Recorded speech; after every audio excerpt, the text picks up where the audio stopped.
Hi mga ka-CDF, it's Mark and welcome to Marcus Field Diary.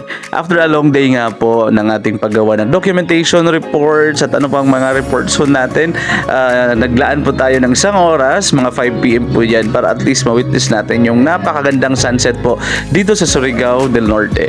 Sa Surigao City po, dito po sa may Lipata Hills, dito po ako tumambay, tinignan po natin yung dagat, yung bundok, yung clouds, yung mga tanim, kasi syempre kailangan din po natin mag-distress, no? Magpalabas po yung sa mga ano natin, yung mga anxiety, let go yan. Kasi mental health matters po. Kaya minsan, kailangan natin pag napuno na ho tayo, minsan kailangan din po natin ipalabas lang po doon sa pagre-relax din po.